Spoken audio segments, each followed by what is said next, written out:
many of you come to me with low back pain and super tight hip flexors just because we're sitting all the time, right? And being a triathlete, sometimes it gets worse. So this is my recipe to kind of unlock this area to help improve your mobility in your hip flexors, which will alternately improve your pedaling mechanics on the bike, improve your running stride with more open hips, as well as your swim. You're going to have a much better kick with some open hips.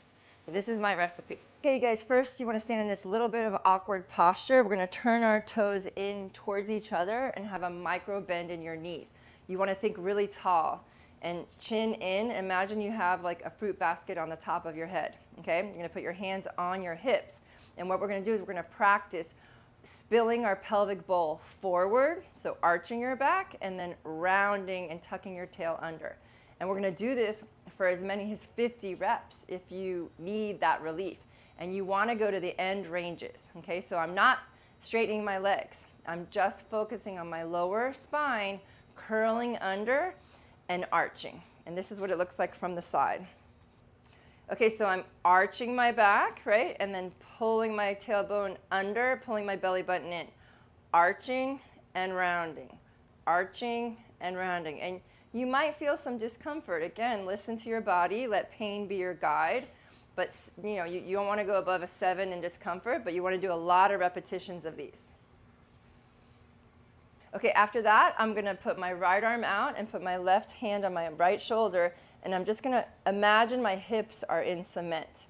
And I'm literally just sliding my rib cage to the right to relieve some tension in these lower vertebrae, right? You can go from 10 to 20 to 50 reps, right? And we can do the other side. My microphone here. But my hips are not moving. I'm just sliding and gliding my rib cage across my hips. Then I'm going to do it diagonally, front to back, front to back. And like I said, there might be some discomfort, but we want to, move these vertebrae the way they were designed to move. And oftentimes they're just locked.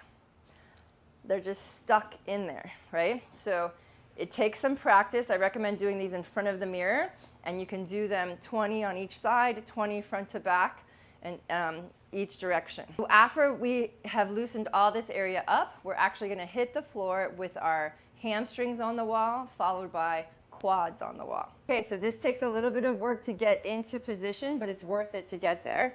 So the first thing you want to do is put your butt against the wall, so it's touching. Your butt needs to be touching. And honestly, if you have like kind of a hallway, it can make it a little bit easier. So right now, my butt cheeks are touching the wall, and I'm going to slowly straighten out my legs to stretch my hamstrings. Okay, so that's number one. So this is what it should look like, but I'm not stretched out. So now I'm going to slowly start to straighten my legs as much as I can. I'm actually pretty tight right now, but ideally my toes are pointed in towards each other. I'm flexing my feet, and ideally my heels should come off the wall and just my calves touching. And this is work. This is work here. Okay, so that's cue number one.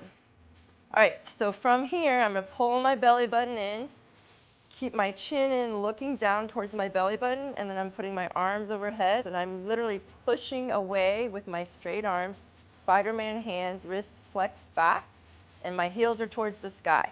And I'm going to hold this position for 1 minute. Inhale 2 seconds, exhale for 4. And this is work, right? Work, work, work. Inhale for 2, exhale for 4. 60 seconds here, okay, guys?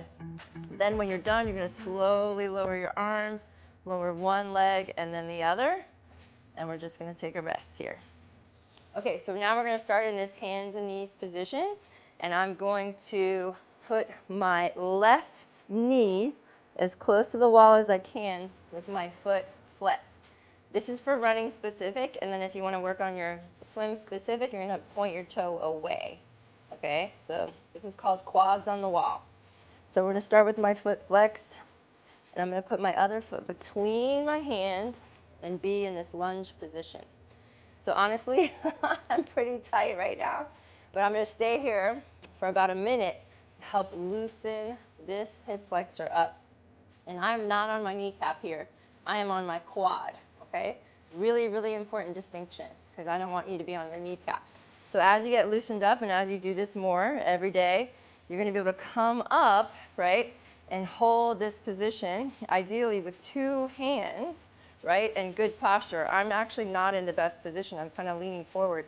I need to be more pushed back, but I just don't have the mobility right now. But this is homework, right, for me. So got that basket of fruit on the top of my head, good posture. And again, holding, inhale 2, exhale 4. I want to hold for about a minute. Slowly come out of it, and then you would switch legs. And we're trying to pull our belly buttons in, have a nice flat back. And again, you can make this swim specific by pointing the toes. Okay, so this is my opposite leg, same thing, coming up, starting. I like to start here for a couple seconds, just really get warmed up. You might feel it in your hamstring on the opposite leg. Lean right, lean left. You can do some torso twists, anything that feels good instinctually. And then you're gonna work your way up to a higher posture, and then finally here. Again, hold this position, work on this, a couple times a week, especially after a bike ride or, doing some kind of workout. You definitely want to be warm before you do these, but they can be a total game changer to relieve back pain, open up these hip flexors for better performance in your swim, bike, and run.